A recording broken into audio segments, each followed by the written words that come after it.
This video is sponsored by the Pig Diarrhea Licking Society.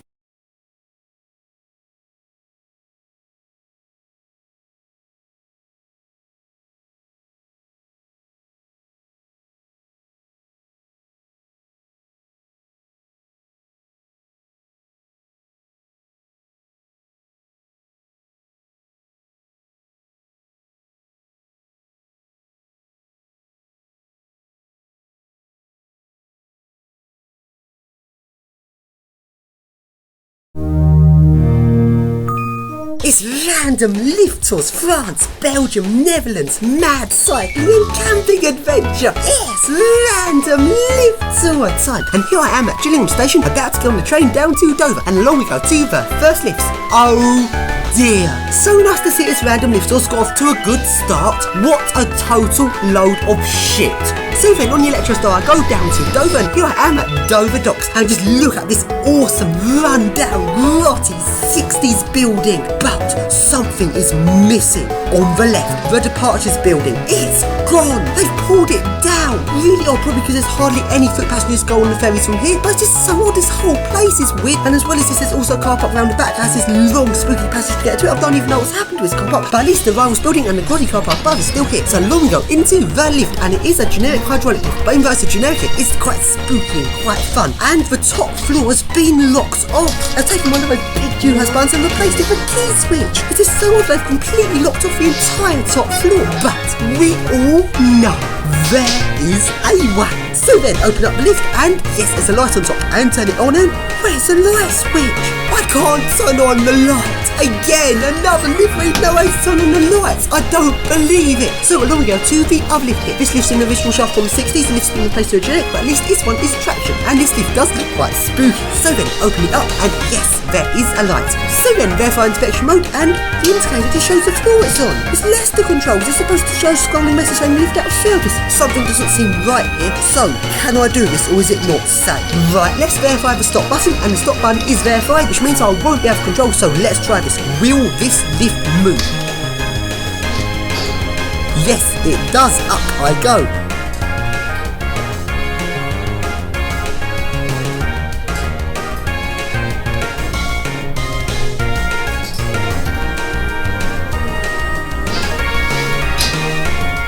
And here I am on the restricted top floor of this car park, and most of all, I'm not supposed to be up here. Even more reason to do it. Just look at this little spotty area where the lift comes out, and over here we can see a really good view of the boats. And my boat is the boat on the left, and the boat's due to go soon. I'm gonna be late. Quickly get on the bike and just quickly get to the boat. And on the bike it's really weird because you cycle around all of the grotty roadways. But it's actually cheaper if you have a bike, because if you turn up as a foot passenger, it's actually really expensive to go on the bike. But have a bike with you, it's just £20 each way. It's so odd that having a bike reduces the fare by over half. And if you have a bike, you count as a vehicle, meaning you cycle around the grotty roads rather than go on the bus. This is so strange, cycling around this area. This feels so odd. And here I am waiting to get on the boat, and bikes and motorbikes are first on the boat, first off, which is really awesome. So here I am on the boat. There's really fun cycling on the boat, very different to driving on, and there's so odd bit of fun on the boat on my bike, and no cars. This is so weird.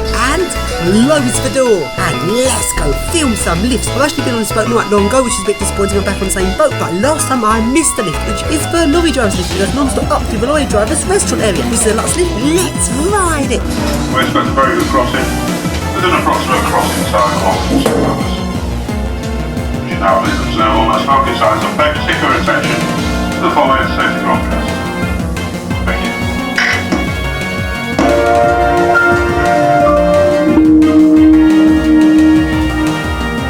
Ladies and gentlemen, welcome on board this DFDS Seaway sailing to Dunkirk. The vessel is now ready to depart. And now we go along to the red lift.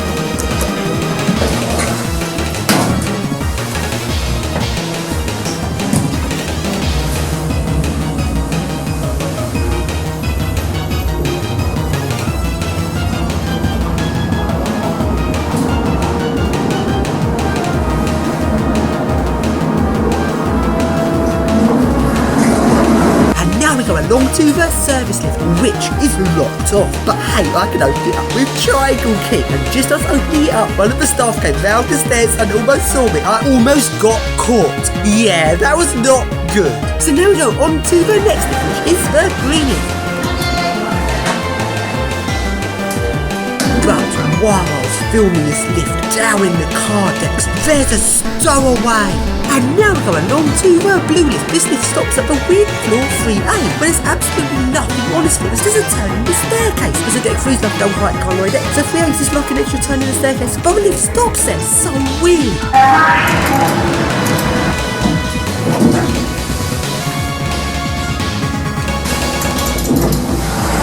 And here I am up on floor 6, but I wanted to go to floor 7. For some reason floor 7 staff only in this lift, so across the staff only barrier I go up to deck 7. And there's actually no rush up there. And now here's the boat leaving Dover.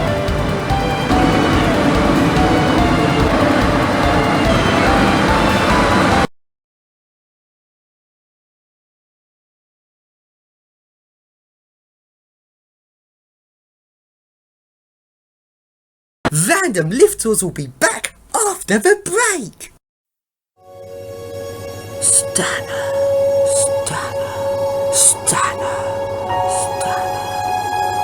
We used to make good lifts.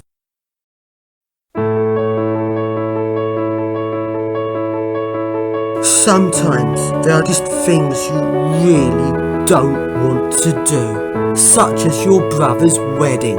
But it is expected of you, so you just end up hoping for something to happen. Well, thanks to 21st century lift services, it will! Because every time you go in one of our lifts, there's a 1 in 2 chance you'll get stuck in it. We are High-Rise Lift Services, the industry's leading experts in lifts. Our lifts have shocked the industry as they are like no other. They go a whopping 1/4 metre a second and last an astonishing 2 whole years. So make sure you get your lift from High-Rise.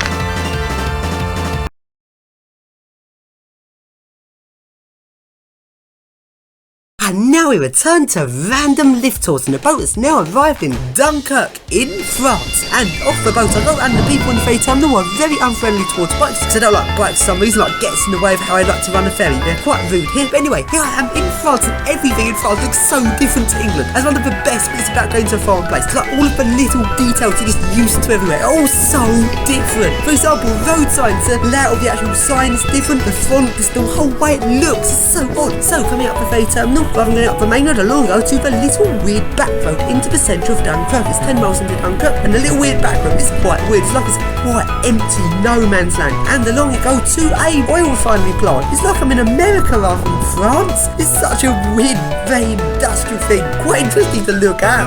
Very grotty, and there's loads of weird signs about, such as this one, which seems to say car fires are not allowed. So you can have a car fire everywhere else in France, just not in this area. So along I go past the oil refinery area, and there's this really spooky sign saying danger, risk of explosions when the lights show.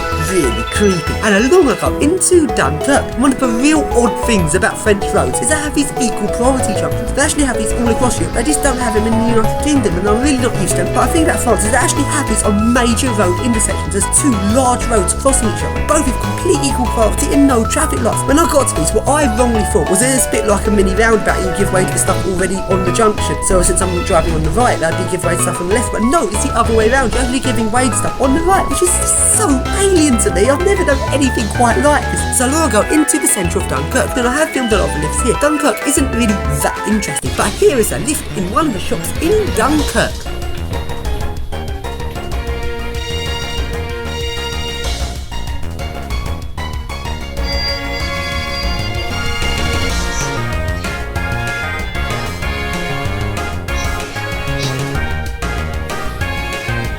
So then, it's now starting to get dark and I want to get along to the Netherlands border before night time. I don't have long left, so I need to go fast. It's another 10 miles to the France-Belgium border, where I can then get the tram all the way across to the Belgium-Netherlands border. So then I've got 10 miles to go.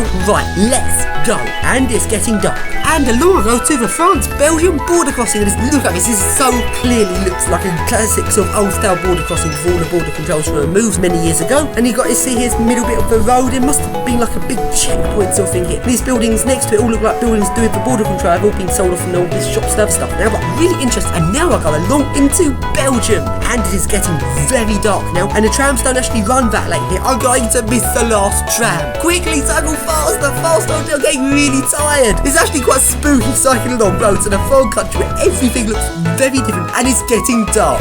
This is actually quite atmospheric, quite creepy. And along I go along to the deep end for a tram stop. And it is really dark. And tram! And I'm actually not far off the end of the line, so I just have to wait a few minutes for a tram to go up and back. And while the tram is going up to Plopsland, I go and do a plop in the woods. And it's very dark in the woods. And now I go back to a tram stop. Very dark and spooky. Very atmospheric waiting for a tram. And here it comes. And on the tram I go. So I'm pretty much cheating. I'm using the tram to bypass the whole of Belgium and all the way across to the Netherlands border.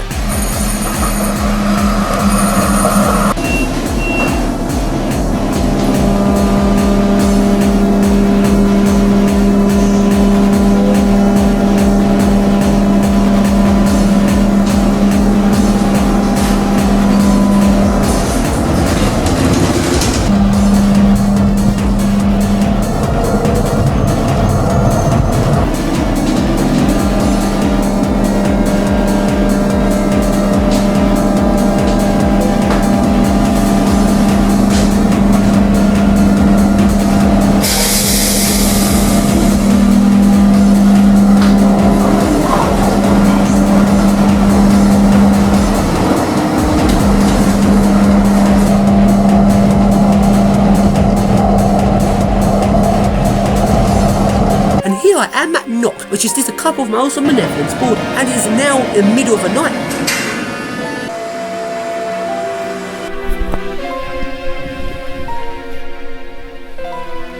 But first, let's take a look at Knock train station. It is very creepy cycling around this train station in the middle of the night. There's not much lighting here, no trains. Yeah, very creepy. So now I cycle down to the coast and cycle along the coast to almost the Netherlands border. And here I am at the coast. It's the middle of the night, not many people about.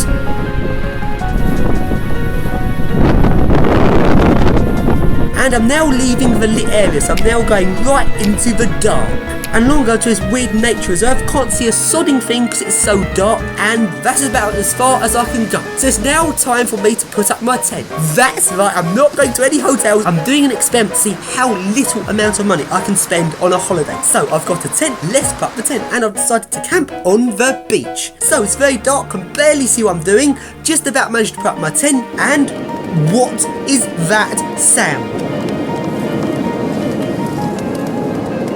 It sounds like it's raining outside. It's not.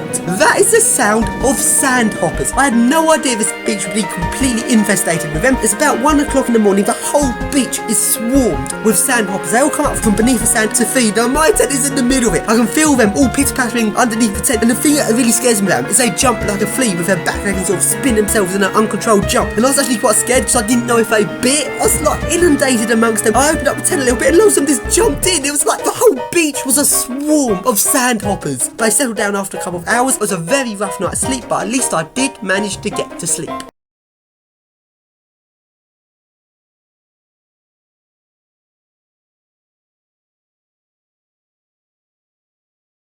Random Lift Tours will be back after the break. We are Apex Lifts. When we maintain a lift, we put our name over the manufacturer's logo because we're pretty much like a dog scent marking our territory. That's right, we'll come and piss in your lift. But you can't argue with us because we have the royal warrant. We install lifts for the Queen because she totally loves it when she gets stuck in our lifts, doesn't she? And when we find an old lift, we always replace it with something that doesn't last as long because we are Apex Lifts. Lift Specialists Limited. Yeah, because we are such specialist. Lift Specialist Limited employs some of the most experienced engineers in the country. Right. The Evans Lift Lights are the experts in lifts. Generic.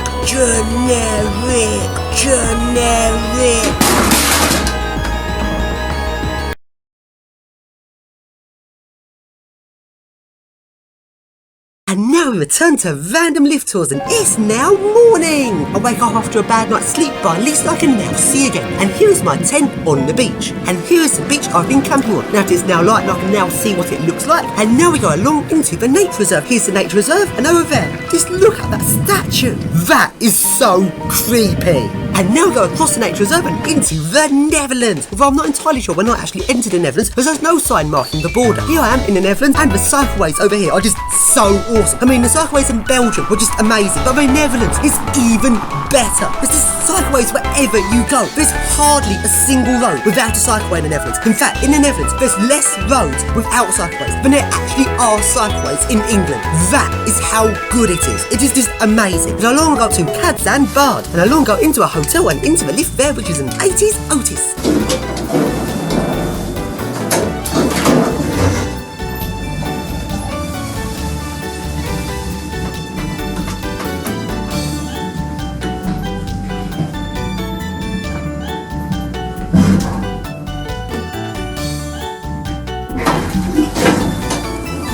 And here I am in the town centre of Kazan Bard. Here are the shops, and one really amazing thing about this part of the Netherlands is that when people go into the shops, they don't even lock up their bikes. And quite a lot of people here don't even lock up their bikes overnight.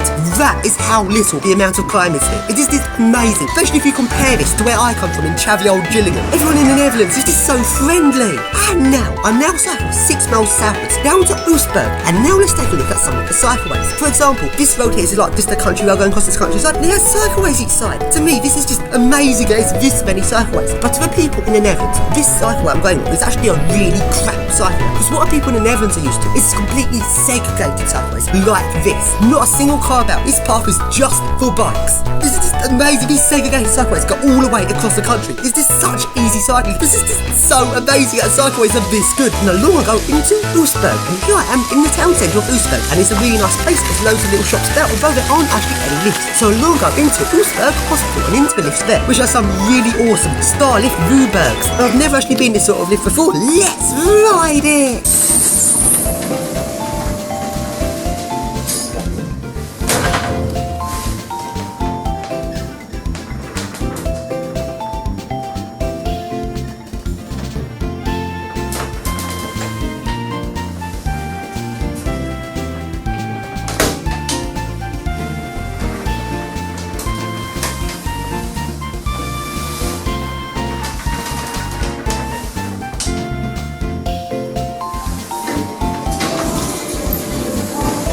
And now we go along into the staff-only lift.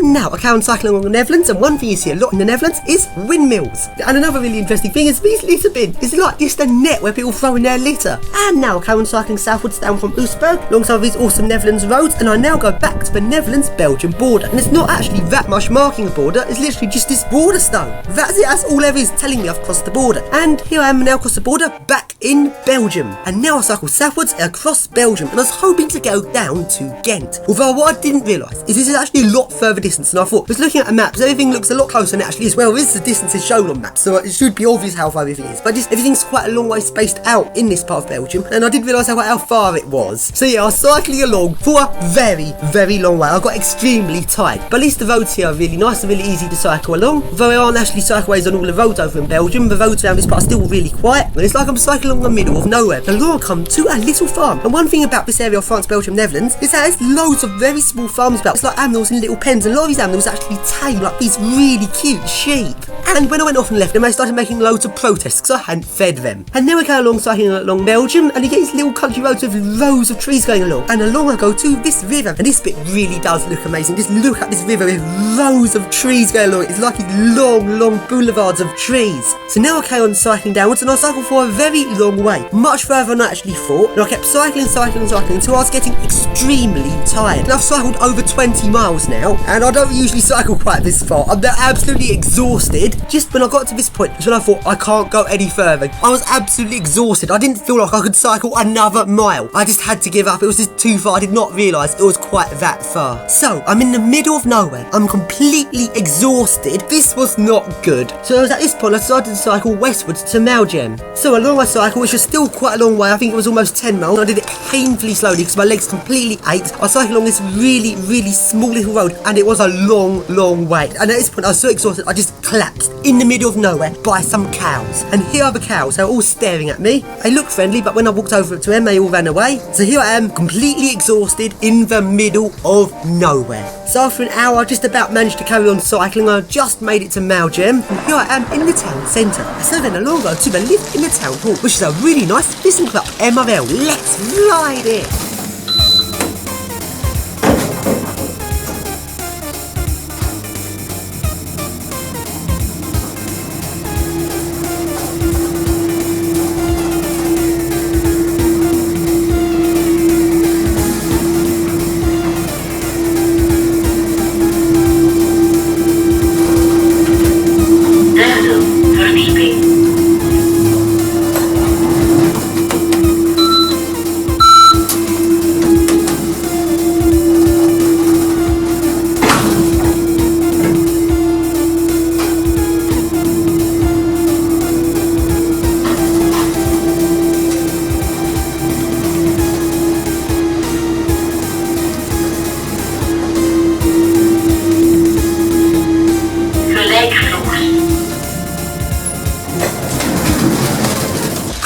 I stayed in this town for another couple of hours. I went to McDonald's, and after getting a bit more energy, I decided to carry on cycling. So I carried on westwards towards a place I'm not entirely sure how you pronounce it, because the English version of this place is somehow called Bruges. But what's odd about this place is also the version of this by the sea, which is Zeebrugge, meaning that this town is basically Landbrugge. So I started cycling along here. One interesting thing was this goose farm with loads of baby geese, which are really cute.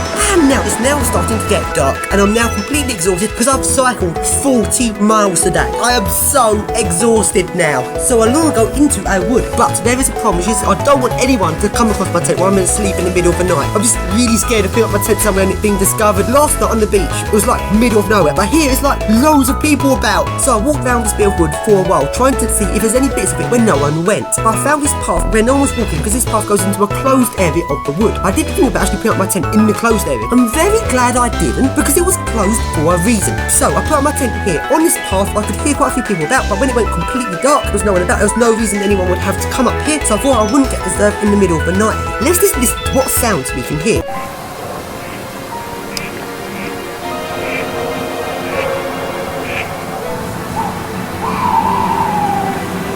And I now went to sleep, and at 3 o'clock in the morning I got woken up by the sound of a lorry, and it sounded very close, like it was coming down the path where my tent was. I panicked, woke up, got out the tent to see a lorry was actually in the closed part of the wood, and it was dumping soil. So this lorry was making a load of noise at 3 o'clock in the morning. Why are they doing work at this time of night? The only reason I can think of is that it must be soil being dumped from a metro system, because when underground train tunnels are dug and the soil has to be removed literally as it comes out, there can't be any delay. Meaning if you want soil to do landscaping, they'll give you the soil for free, but they'll deliver it whenever they deliver it, and when they do deliver it, they have to deliver it there and then. You have to have the space available where you want the soil to be put. And now it's now morning, and the diggers come and started rearranging the soil that's been dumped in the middle of the night, and you can see the workmen now working on it. So then I've now woken up as soon as it gets light, before any people come along and see my tent, and now I go along into Bruges and along to this weird ticking traffic light. Now that is weird. I've never seen anything quite like that before. And now it's spinning bridge time.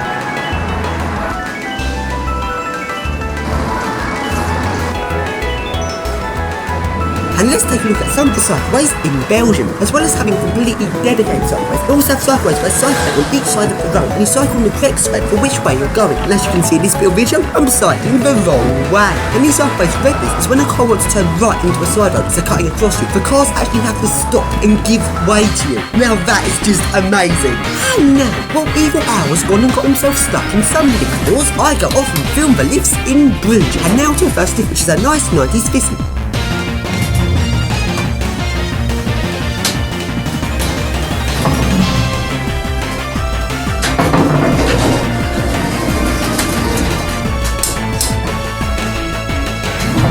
now to the next lift, which is the 90s lift, except this one is hydraulic. Boring. So now we go to the next lift, which are some Gen 2s. Let's open up the logic cabinet, and I can't read the instructions because they're not in English, but luckily I still know how to do this. Put it into engineer mode and drive it downwards into precision.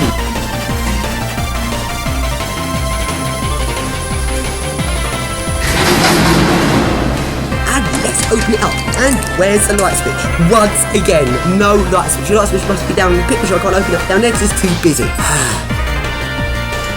Replace it with generic. And now we go along to the next lift, which are some nice eco discs down to an underground car park.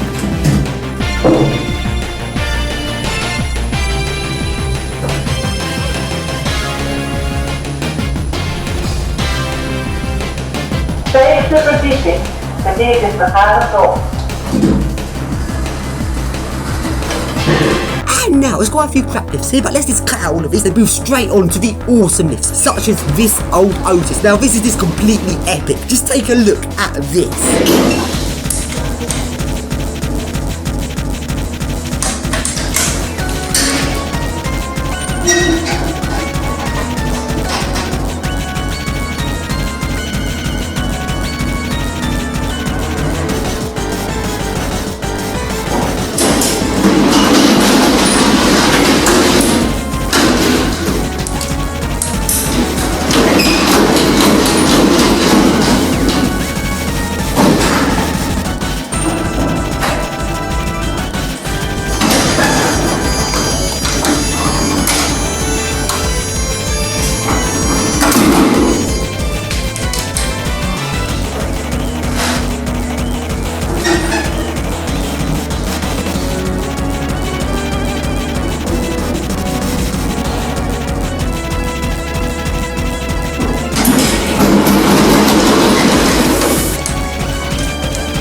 And now we go along to an awesome inner doorless lift in a hotel.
Now it's Seesaw Bridge time. Now this bridge is really weird and really amazing. For the bridge to raise, the whole bridge literally tilts like a seesaw. I've never seen anything quite like this. That is quite amazing.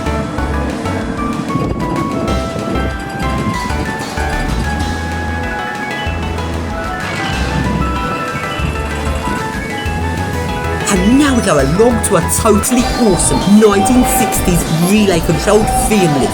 Let's ride it!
I really wanted to get to again. So I went to this bike park near the station, and I did a separate lift tour of the station, link is in the description. And after I locked up my bike here, I got on the train and went to Ghent, and there was some nice old trams in Ghent, and I did a couple of lift tours there. And I did these videos separately, and links to these videos are in the description. The next day I then went home again, so I went down to Zeebrugge and got the tram all the way back to France. Then I cycled along back to Dunkirk, and whilst walking around the back roads round the docks, guess what I found? Norpas de Calais, the awesome old 80s My Fair Link boat, which I never got to go on. This must have some awesome lifts. My Fair Link was shut down, the other two boats got taken over by DFDS, but this boat is now just sitting here out of service. I'm not sure what's going to happen to this boat. Hope I'm not going to scrap it, because I just really want to see these 80s lifts. And now, back to Dunkirk, and here is the ferry terminal building. And it seems like for once I might actually be in agreement with Evil Al, as this ferry building has a really nice 80s generic. It might be generic, but back in these days they were built a lot better than they are nowadays, and it's still working and it's really nice.